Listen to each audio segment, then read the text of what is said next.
आज हम Panama papers के हवाले से पूरा प्रोग्राम में फोकस रखेंगे और वहाँ नवाज शरीफ साहब ने, उनकी कहानी ने आज एक नया ट्विस्ट लिया। मियाँ साहब ने भी ट्विस्ट लिया और उनकी कहानी ने भी एक नया ट्विस्ट लिया। जो एड्रेस टू द नेशन था प्राइम मिनिस्टर का, और जो पार्लियामान के अंदर खिताब था, उसमें उन्होंने कहा था कि हमारे वालिद ने, क्योंकि 1972 में सारा कुछ नेशनलाइज हो गया, तो यहाँ से दुबई गए, वहाँ एक फैक्ट्री गल्फ स्टील मिल्स के नाम से कायम की और उससे इतनी बरकत पड़ी कि उसके नतीजे में एक अजीज़िया स्टील मिल्स लगा ली जद्दा में जाके और उसको बेचा और उससे हमने अपार्टमेंट जाके लंदन में ख़रीद लिए।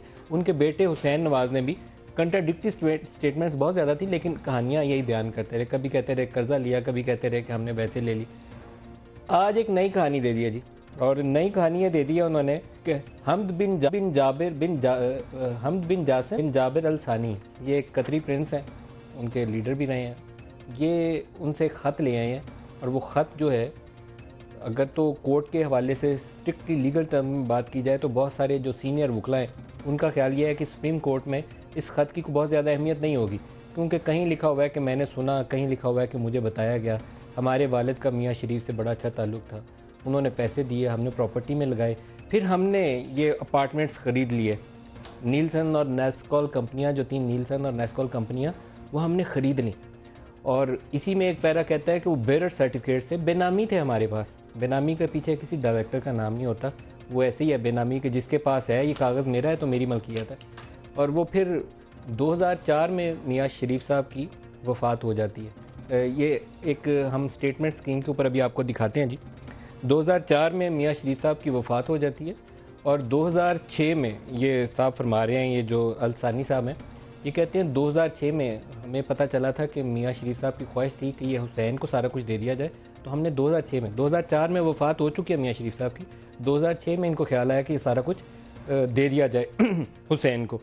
बहुत से यहाँ सवालात हैं कि मियाँ शरीफ साहब के बच्चे जो बाकी थे या पोते पोतियाँ बाकी थे, उन सारों में से सिर्फ हुसैन क्यों नहीं अब्बास शरीफ जिनकी वफ़ात होगी, सारा कुछ उसके नाम क्यों नहीं कर दिया गया, उसके बच्चों के नाम। तो ये एक सवालिया निशान है, मैं इसको यहीं पे छोड़ता हूँ, क्योंकि मियाँ साहब अपने वालिद का जिक्र ना करते तो ज़्यादा बेहतर था, लेकिन उनका जिक्र दरमियान में आ गया तो बहुत सी बातें हमें यहाँ डिस्कस करनी पड़ेंगी। ट्रस्ट डील एक हुसैन और मरियम की साइन की हुई दी गई है, जिसके मुताबिक 2006 में ट्रस्ट जो है वो मैनेज करेंगी मरियम और भाई उनके जो हैं वो बेनिफिशियल ओनर दिखाए गए। एक ख़त मैंने आपको दिखाया था, ये इंडियन एक्सप्रेस की वेबसाइट के ऊपर अभी भी दस्तयाब है और गार्डियन की स्टोरी भी यही है। ये ख़त जो था दिया गया था जब वहाँ पे कहानी शुरू हुई कि मलकियत किसकी है, कौन है इसके पीछे।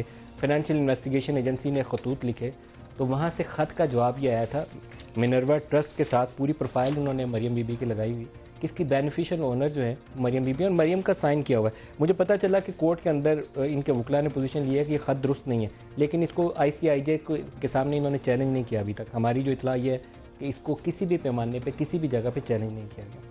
अब ख़ुद अलसानी साहब जो हैं उनकी हैसियत के मतलब भी बात करनी पड़ेगी। आज बहुत सी ऐसी खबरें हैं जो इस कोर्ट से निकल आई हैं और मुझे लगता है ये है कि बहुत गंद उछलेगा, बहुत लोग जो है इसमें परेशान होंगे।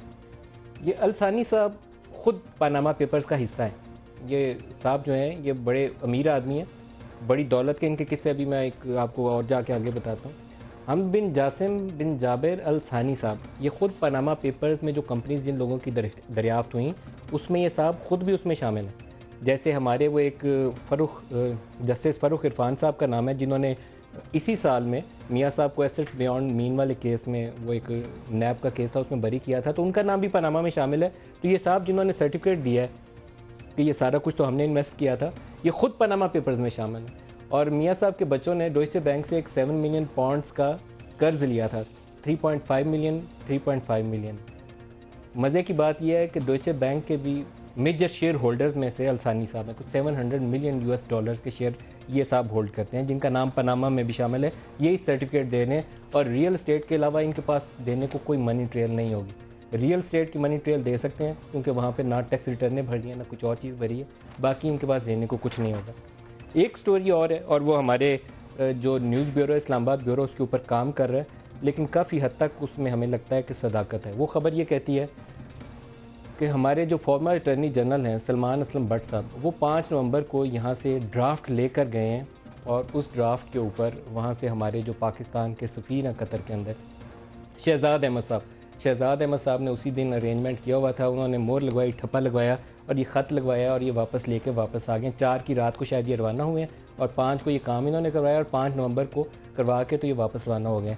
और शहजाद अहमद साहब, उनके मुतल्लिक भी कहानी है, बहुत कहानियाँ जुड़ी हैं, इतनी परेशान कुन कहानियाँ हैं कि ये बताते हुए भी हो रहा है कि ये किस तरीके से ऑपरेट होता है पूरा सिस्टम। शहजाद अहमद साहब, जिनको एक बैंकर हैं कतर में LNG की डील से पहले लगाया गया था, उनके मुतल्लिक शोहरत यह है कि उनके वालिद नसीम अहमद साहब काबिल एहतराम शख्स होंगे, लेकिन नाम यहाँ सबका लेना पड़ेगा कि वो शरीफ फैमिली के बहुत करीब हैं और इनके जो फाइनेंशियल मैटर्स हैं उनकी भी वो देखभाल करते हैं। और ख़ुद एक बैंकर हैं शहजाद अहमद साहब, डिप्लोमेट नहीं है, सफारतकार नहीं है। और उनके लगने के ऊपर बहुत शोर मचा था, असम्बली तक आवाज़ें उठ गई थी कि शहजाद अहमद को आपने क्यों लगा दिया सफ़ीर वहाँ पे कतर में। तो वहाँ पे सिवाय इसके कि वो ABN AMRO में रहे हैं, उस बैंक में रहे हैं, इसके अलावा उनके क्रेडिट में कोई और चीज़ नहीं थी। तो शहजाद अहमद साहब भी एक प्रॉपर लिंक हैं जिन्होंने फैसिलिटेट किया है कि अल सानी साहब का ये ख़त जो है ये हमारे सलमान असलम भट्ट साहब की वसातत से ये साइन हो और आज कोर्ट में आ जाए। और अगर इसको कुछ वकला की ज़ुबान में बयान किया जाए तो इसकी लीगल नहीं बनती जब ये कहा जाए कि मैंने सुना और मुझे पता चला। और इसको अगर क्रॉस एग्जामिन करेगी कोर्ट तो इसके ऊपर बहुत से और सवाल उठाएगी जिसका जवाब देना शायद बहुत से लोगों के बस में ना हो।